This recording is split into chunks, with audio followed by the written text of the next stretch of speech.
સર્વે શ્રેષ્ઠ ભાવકોનું સ્વાગત છે.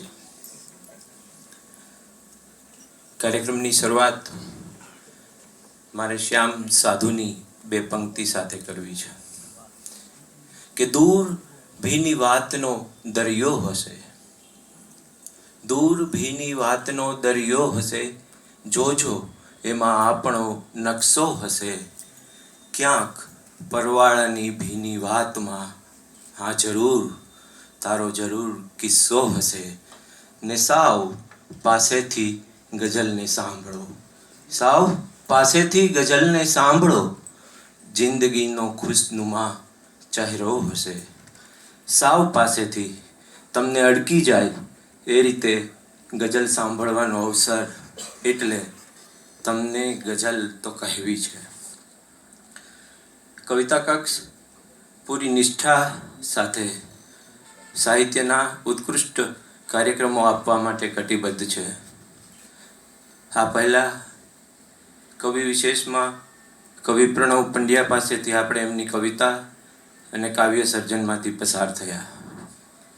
ભાવક વિશેષમાં ડૉક્ટર વિશાલ ભાદાણી પાસેથી છૂટેલી વિશ્વ કવિતાનો આસ્વાદ માણ્યો. આજે ગઝલને ગુલજાર કરતી આ બેઠકમાં આપણે ફરી મળી રહ્યા છીએ એનો રાજીપો છે.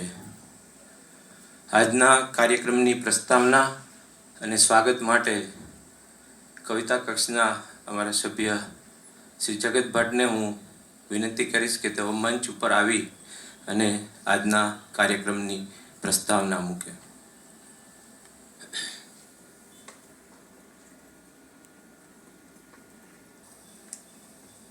કવિતા કક્ષની આ કાવ્યમય સાંજમાં સૌનું કવિતાપૂર્વક સ્વાગત કરું છું. આજની સાંજ ખાસ એટલા માટે છે કારણ કે પહેલાં તો ગૌરાંગભાઈ આપણી વચ્ચે હાજર છે. બીજું, પહેલાં સફળ મણકા બાદ આ બીજા મણકાની તૈયારી તરત શરૂ થઈ ગઈ હતી. પ્રસ્તાવના અહીંયા બેઠેલા કદાચ કોઈને આપવાની જરૂર નથી કારણ કે હર હંમેશ આપનો સહકાર ને પ્રોત્સાહન કવિતા કક્ષના દરેક કાર્યક્રમને મળતો જ રહ્યો છે.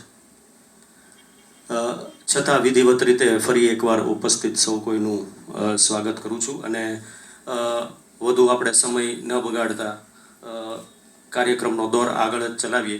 પણ હવે પછીના કાર્યક્રમોમાં પણ આપ આવી જ રીતે સહકાર આપશો, આવી જ રીતે હાજર રહેશો, આવી જ રીતે આશીર્વાદ વરસાવતા રહેજો. ફરી એકવાર સૌનું સ્વાગત છે.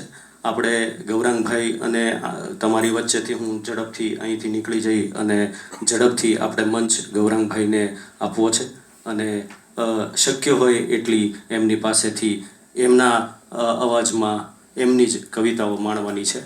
ફરીવાર સૌનું સ્વાગત છે. અસ્તુ. આભાર જગતભાઈ. કાવ્યમાં સૌને ગમતું અને વ્યાપક રીતે પ્રયોજાતું કોઈ સ્વરૂપ હોય તો એ ગઝલ છે. કવિ ગઝલના સર્જનમાં સહજ રીતે બોલચાલની ભાષામાં વ્યક્ત થતો હોય છે. એટલે જ ગઝલ બધા ભાવકોને પોતીકી લાગે છે. કવિ ક્યારેક આવો સંવાદ પણ રચતો હોય છે. એમણે કીધું મેં ગઝલ વાંચી, એમણે કીધું મેં ગઝલ વાંચી, એ કદરદાન હોય તો સારું.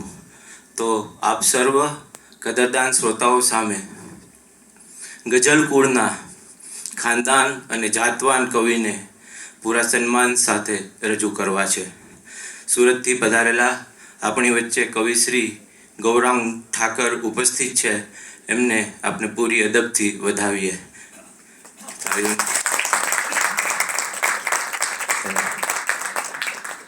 થોડા હશે